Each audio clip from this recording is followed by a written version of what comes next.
Assalamualaikum warahmatullahi wabarakatuh. Apa kabar sobat-sobat sobter dimanapun berada? Semoga kita semua dalam keadaan sehat jasmani dan rohani, tidak kurangan satu apapun. Amin ya robbal alamin. Oke, kali ini Mimin akan bawakan sebuah cerita baru yang tokoh utamanya bernama Cucen. Dia adalah seorang menantu yang disepelekan. Oke, tanpa berlama-lama kita coba simak saja keseruan dalam cerita Cucen ini. Seperti biasa, sebelum dimulai ceritanya, bantu tekan tombol like terlebih dahulu dan berkomentar. Terima kasih sesudah dan sebelumnya. Gas. Prolog cerita.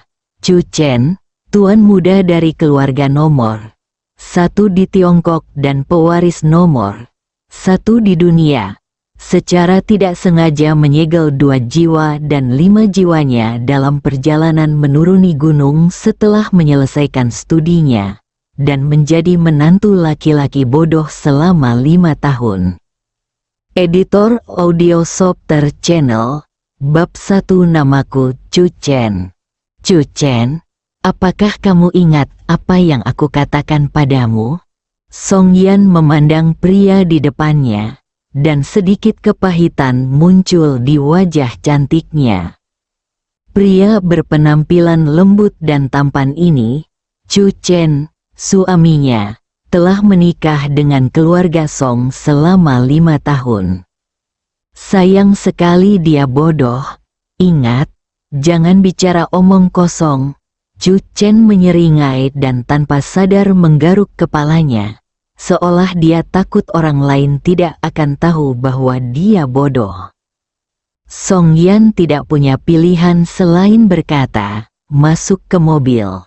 Mobil itu melaju pergi, kota Zen yang ramai penuh dengan lalu lintas.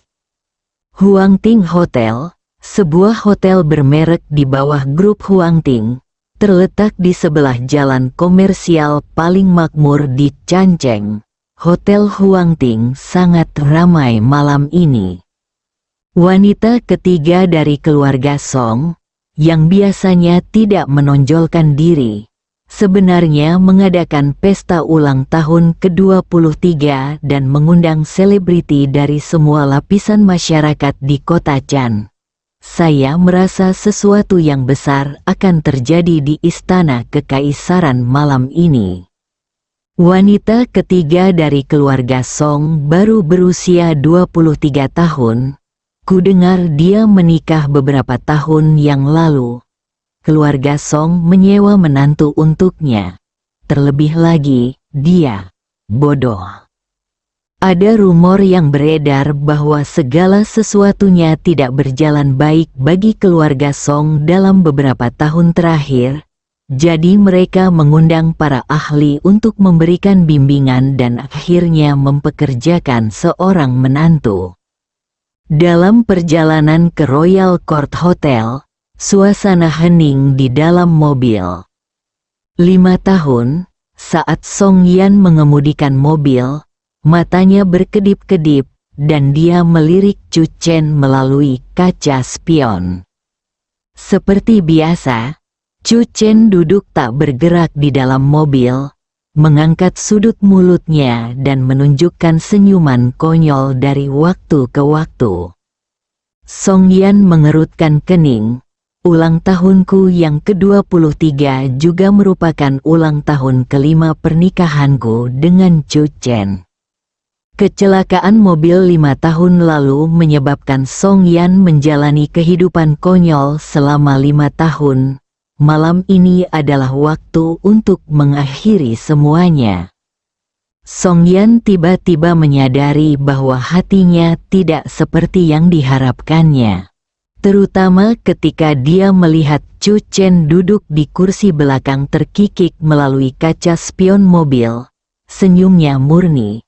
Bahkan Song Yan tahu bahwa bahkan setelah malam ini, Cucen akan diusir dari keluarga Song, tidur di jalan, dan bahkan menjadi bahan tertawaan seluruh kota.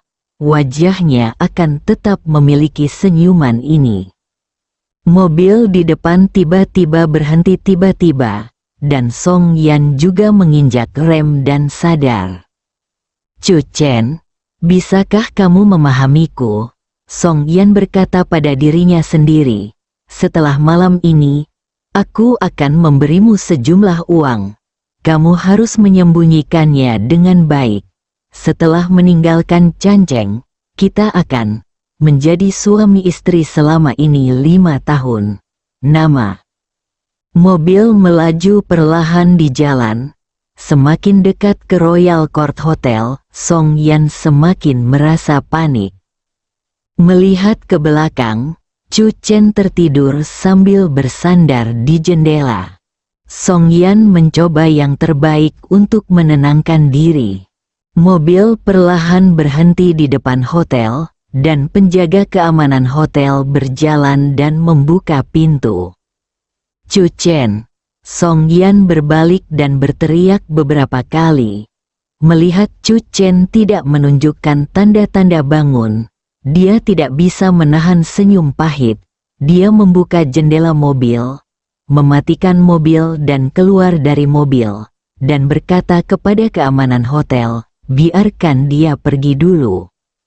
Saat penjaga keamanan hotel melihat Song Yan, dia tidak bisa menahan diri untuk tidak membeku. Kecantikan itu seperti batu giok. Dia merasa seperti melihat peri turun ke dunia fana. Dia mengangguk tanpa sadar. Saat ini, orang yang menunggu di depan pintu hotel sudah berjalan mendekat. Nona ketiga, kepala keluarga sudah menunggumu. Orang yang berbicara adalah Song Ruhai, pengurus rumah tangga keluarga Song.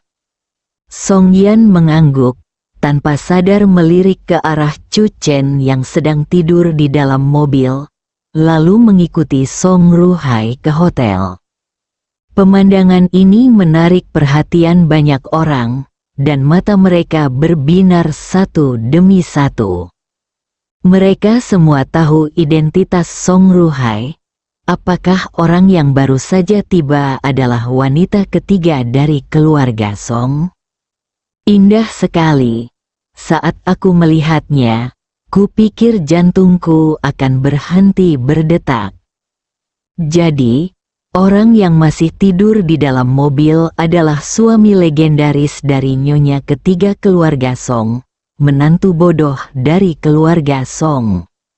Satu demi satu, mata terfokus, kamu memang bodoh. Dalam keadaan seperti itu, kamu sebenarnya bisa tidur seperti ini. Ada tawa di kejauhan, dengan tatapan menghina dan cemburu. Apalagi setelah melihat kecantikan Nona Songsan, semua orang sepakat kalau yang jatuh di septic tank adalah bunga peri. Yang tidak diketahui siapapun adalah saat ini, di dalam mobil, Chu Chen sedang tidur nyenyak, liontin giok di dadanya bersinar samar dengan cahaya ungu, dan retakan perlahan muncul. Sebuah suara datang dari dalam liontin giok. Aku sebenarnya menyegel diriku sendiri selama 5 tahun. Dengan sekejap, liontin giok itu hancur. Sinar cahaya ungu menembus dada Chu Chen. Di dalam kamar hotel, Song Yan berdiri di depan sofa, dengan 2 orang duduk di depannya. Salah satunya adalah Song Xieyang, kepala keluarga Song. Ayah, Paman Zhang. Song Yan berbicara dan melirik pria paruh baya yang duduk di sebelah Song Xieyang. Dia mengenakan jas dan sepatu kulit dan memiliki wajah yang tegas. Song Yan tahu identitas sebenarnya dari pria paruh baya ini, asal-usulnya yang misterius dan mahir dalam metafisika Feng Shui. 5 tahun lalu, segalanya menjadi tidak beres bagi keluarga Song, dan mereka jatuh ke dalam situasi putus asa. Untungnya, Paman Zhang keluar tepat waktu dan menemukan cara untuk memecahkan situasi tersebut. Song Xieyang sepertinya sedang dalam suasana hati yang baik, dengan senyum di wajahnya. Dalam 5 tahun terakhir, keluarga Song kami telah meskipun keluarga telah tersandung, kami akhirnya mengatasi kesulitan. Hanya saja, Yan, aku telah berbuat salah padamu selama 5 tahun. Dalam 2 jam, ketika Haisi datang, pernikahan ini akan berakhir. Pendeta Tao Zhang berkata, Chu Chen dan kamu ditakdirkan untuk bersama. Meskipun putra ini memiliki cacat bawaan, dia membawa takdir yang kuat. 5 tahun, keluarga Song mengandalkan keberuntungan ini untuk menerobos kebuntuan dan hidup kembali. Saya telah menghitung bahwa ketika Haisi lewat malam ini, itu akan menjadi saat keberuntungan Chu Chen habis. Keberuntungan hilang dan pernikahan hilang. Hati Song Yan terkejut, dan dia memandang Song Sieyang. Ayah, apakah perlu membuat pengumuman sebesar itu malam ini? Kita bisa melepaskan Chu Chen saja. Ayah melakukannya demi kebaikanmu sendiri. Song Sieyang berkata, tidak ada tembok kedap udara di dunia. Dalam 5 tahun terakhir, ada terlalu banyak rumor tentangmu di Canceng. Semua orang tahu tentang keberadaan Chu Chen, dan semua orang tahu bahwa keluarga Song telah merekrut menantu yang bodoh. Aku juga tahu bahwa kamu telah terlalu banyak diejek di belakangmu selama 5 tahun terakhir. Malam ini adalah ulang tahunmu yang ke-23. Kamu harus membubarkan pernikahanmu dengan Chu Chen di depan selebriti dari semua lapisan masyarakat di kota. Dia meninggalkan keluarga Song. Ayah, bukankah ini hari yang kamu tunggu-tunggu? Song Sieyang berdiri. Kamu telah menganiaya keluarga selama 5 tahun. Dan sinar keberuntungan terakhir Chu Chen telah diberikan kepadamu. Memandang Song Yan, dan berkata dengan gembira, apakah Anda ingat Tuan Ye, tuan muda tertua dari grup Huang Ting telah bertemu dengan Anda beberapa kali. Baru-baru ini, keluarga Song dan grup Huang Ting menjalin kerjasama, dan dia telah berada di sana lebih dari sekali. Beri aku sedikit perasaannya, Tuan Muda Ye, dia tertarik padamu. Di depan Royal Court Hotel, sebuah mobil mewah berhenti dengan mulus. Para pelayan hotel dan penjaga keamanan telah menerima berita tersebut dan berdiri dalam 2 baris rapi di depan pintu menunggu. Pintu mobil terbuka dan sebuah suara yang rapi terdengar, Tuan Muda. Putra tertua dari keluarga Ye Sao Huang, seorang talenta muda dengan aura mempesona di sekujur tubuhnya. Dia adalah putra kebanggaan komunitas bisnis Canceng. Ye Sao Huang mengangguk dengan senyuman di wajahnya, dan ada sedikit kejutan di matanya. Dia tidak dapat membayangkan akan ada begitu banyak orang yang terdampar di depan hotel. Manajer Pang, Ye Sao Huang memandang pria paruh baya berjas yang berdiri di depannya dengan tangan terkulai. Manajer Pang tanpa sadar melihat ke dalam mobil di sisi lain, dengan jendela masih terbuka. Siapa yang ada di dalam? Ye Sao Huang bertanya. Bibi ketiga dari keluarga Song, menantu yang dirumorkan, jawab manajer Pang dengan cepat. Ye Sao Huang sedikit menyipitkan matanya. Dalam benaknya, wajah yang memikat seluruh negeri muncul di benaknya. Ambil langkah maju, banyak orang yang menahan nafas melihat pemandangan ini. Salah satunya adalah putra Canceng yang bangga, seorang pemuda yang luar biasa, dan yang lainnya adalah menantu dari keluarga Song, dan dia juga bodoh. Seharusnya tidak ada interaksi apapun di antara keduanya, tetapi sekarang, menantu dari keluarga Song sedang tidur di depan Hotel Huangting. Bangunkan dia. Ye Sao Huang berhenti dan ada sedikit rasa geli di sudut mulutnya. Ini adalah protagonis mutlak malam ini. Beberapa orang berjalan dan membuka pintu mobil. Hei, bangun, keluarlah, Tuan Ye sedang mencarimu. Seorang penjaga keamanan bahkan masuk ke dalam mobil dan mendorong Chu Chen beberapa kali. Tetapi Chu Chen tidak bereaksi. Ada ledakan tawa di sekitar. Menantu keluarga Song tidur seperti babi mati di depan Royal Court Hotel. Itu murah hati dan menggelikan.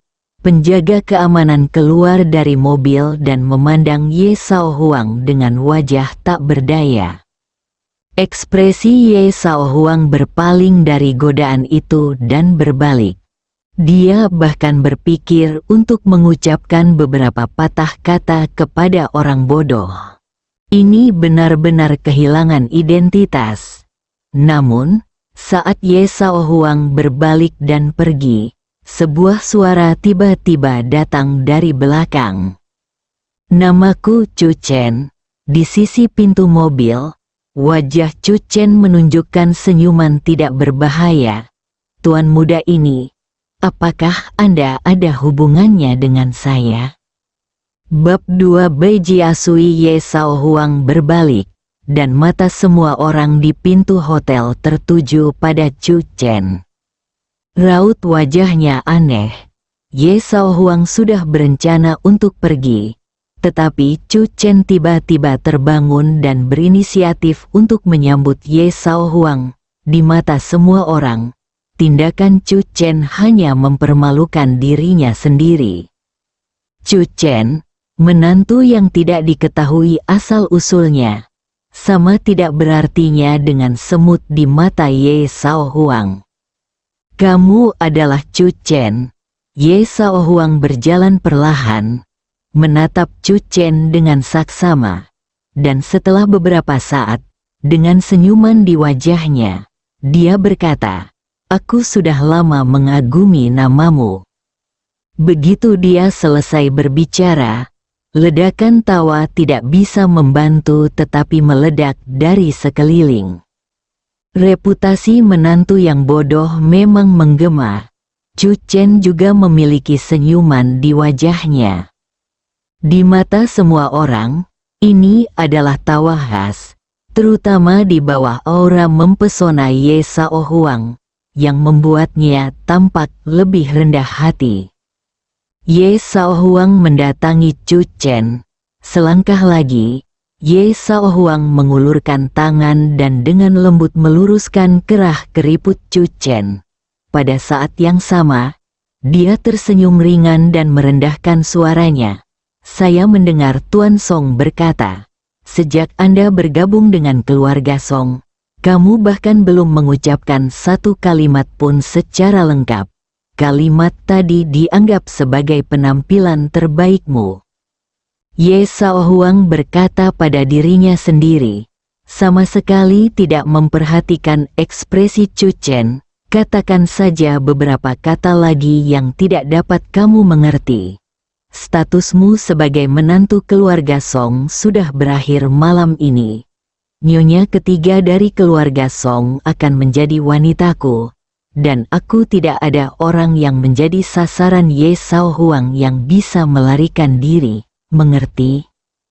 Ye Sao Huang dengan lembut menepuk bahu Chu Chen, mundur 2 langkah, mengangguk sambil tersenyum, dan berkata dengan suara yang mantap dan kuat, "Selamat datang di Royal Court Hotel." Setelah mengatakan itu, Ye Sao Huang tidak menunggu reaksi Chu Chen, berbalik dan berjalan ke Hotel Huangting. Chu Chen melirik punggung Ye Sao Huang, mengulurkan tangannya dan menjentikkan kerah bajunya. Tidak suka tangannya yang kotor, Kota Chan, keluarga Song, Hotel Huangting. Chu Chen bergumam pada dirinya sendiri. Bagi orang luar, menantu idiot dari keluarga Song ini sudah mulai sakit lagi. Berdiri di depan pintu hotel, menggumamkan sesuatu. Saat keluarga Song berada di puncak kejayaannya, mereka mampu mengambil keputusan di kota Chan. Sekarang, gagal. Apakah kamu akan merekrut orang bodoh untuk menjadi menantumu? Sayang sekali, banyak orang masuk ke hotel sambil menggelengkan kepala. Tidak ada yang tahu bahwa pada saat ini, Chu Chen dengan cepat mengingat kembali kenangan 5 tahun terakhir di benaknya. 5 tahun lalu, Chu Chen kembali dari studinya, bersemangat dan berjalan di jalanan kota Chan, membayangkan bahwa dia bisa mengendalikan angin dan hujan dengan keahliannya sendiri. Dia tidak tahu bahwa ketika Chu Chen mengeluarkan jimat penekan jiwa untuk belajar, dia ditabrak mobil. Jimat penekan jiwa kehilangan kendali dan mengunci 2 jiwa dan 5 jiwa Chu Chen, menyegelnya pada liontin giok di dada Chu Chen. Surat ini bertahan selama 5 tahun, tanpa campur tangan pihak luar. Saya hanya bisa menunggu jimat yang menggetarkan jiwa itu otomatis habis masa berlakunya. Jiwa yang tersisa tetap berada di tubuhnya, menyebabkan Chu Chen hidup dalam kebingungan selama 5 tahun terakhir. Hidup seperti orang bodoh. Namun, dia mengingat dengan jelas semua yang terjadi pada Chu Chen dalam 5 tahun terakhir.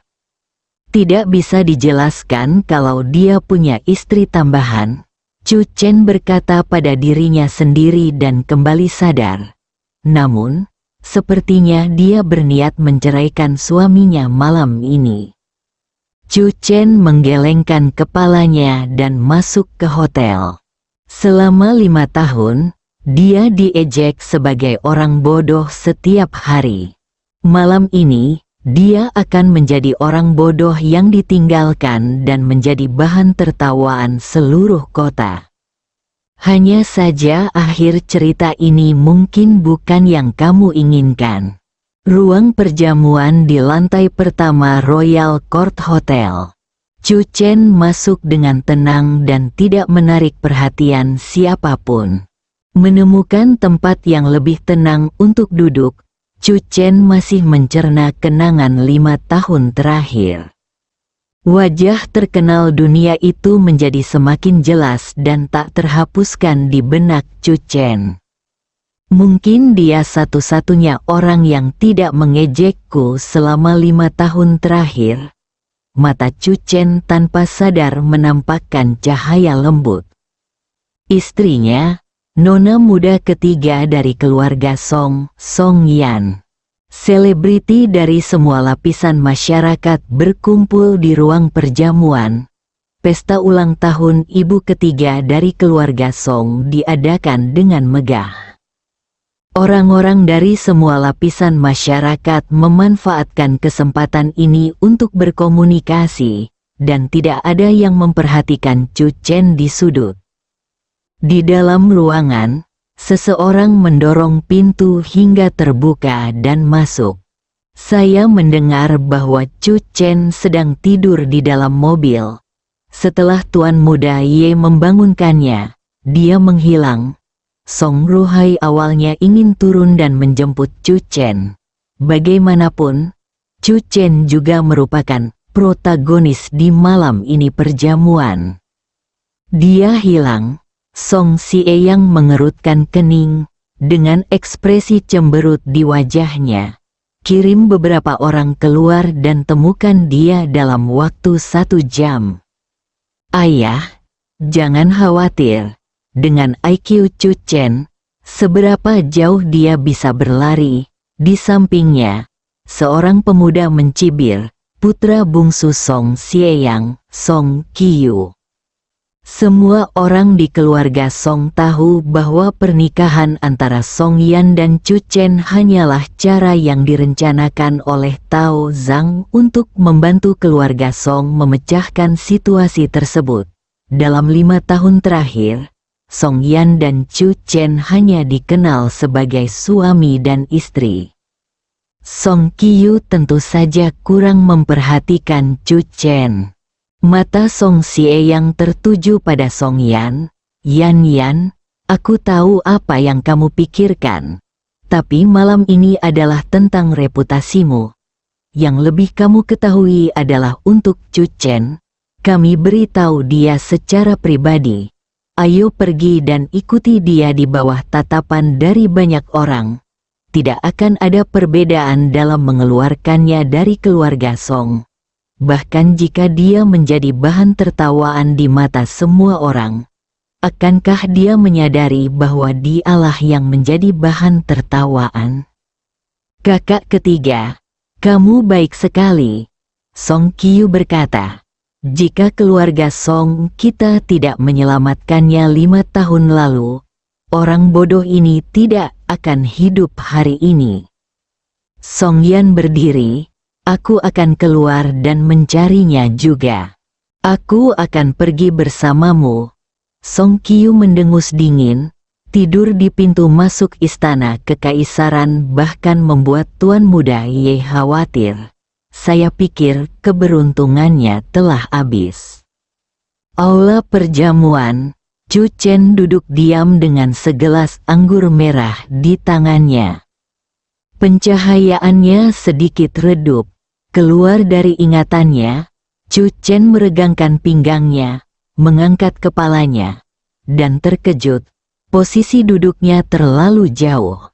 Dalam kesempatan seperti malam ini, hampir tidak ada yang berinisiatif untuk duduk di sini.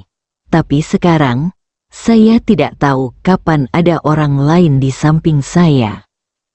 Pria ini kebetulan melihat ke arah Chu Chen, mengangkat gelas anggur di tangannya, dan menunjukkan senyuman sopan. Chu Chen mengangkat gelasnya sebagai tanggapan dan meminum anggur merah dalam satu tegukan. Pria itu tertegun sejenak, lalu dia pun menghabiskan segelas wine.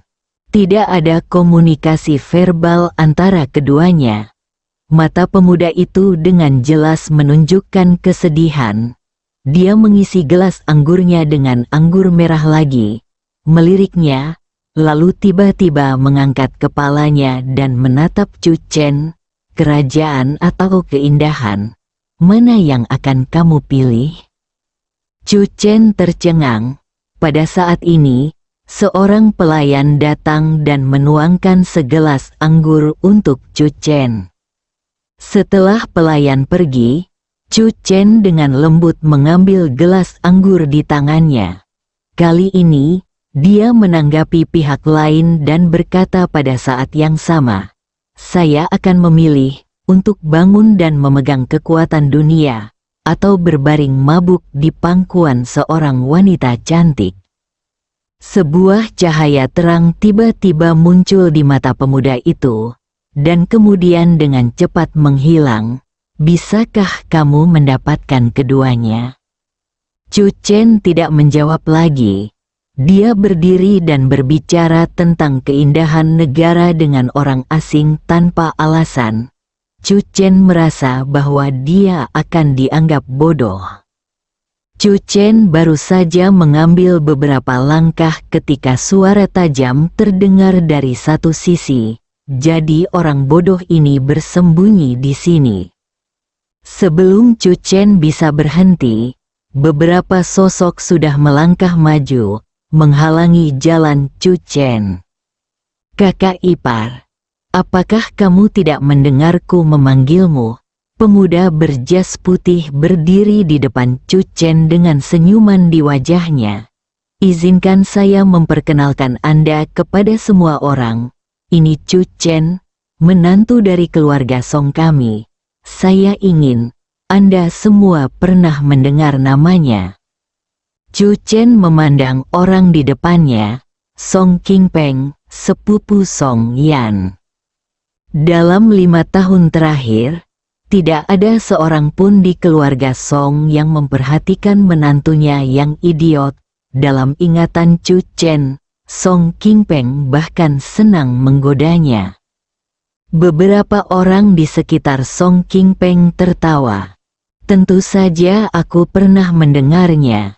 Itu tersebar malam ini. Menantu keluarga Song tidur seperti babi mati di depan Royal Court Hotel. Dia kebetulan bertemu Tuan Muda Ye dan dibangunkan oleh Tuan Muda Ye. Seorang gadis yang memegang lengan Song Qingpeng memandang Chu Chen. Dia tampak seperti orang yang berbakat. Saya tidak menyangka dia bodoh. Kamu akan tahu jika kamu mencobanya. Song Qingpeng tersenyum bercanda, berjalan ke satu sisi, mengambil gelas anggur merah, meminta pelayan untuk mengisi gelas dengan anggur merah, dan kemudian meludahkannya. Orang-orang di sini memperhatikan mau tak mau mereka merasa sedikit gempar. Ini terlalu berlebihan. Jangan terlalu banyak bicara. Ini keluarga Song. Ini urusan keluarga mereka. Song Qingpeng berhenti sejenak, lalu menunjuk ke teman-teman di sekitarnya sambil memegang gelas wine. Beberapa orang tertawa dan menyesap air dalam anggur satu demi satu. Jika kamu meminum secangkir air Beijia ini, kamu pasti akan hidup 100 tahun. Song Qingpeng berjalan ke arah Chu Chen sambil tersenyum. Kakak ipar, jika kamu meminumnya, aku tidak akan memukulmu hari ini. Song Qingpeng menghela nafas pada saat yang sama. Mengapa dia melakukannya sebelumnya? Begitu kejamnya. Aku tidak bisa memikirkan cara yang menarik untuk menggoda orang bodoh ini.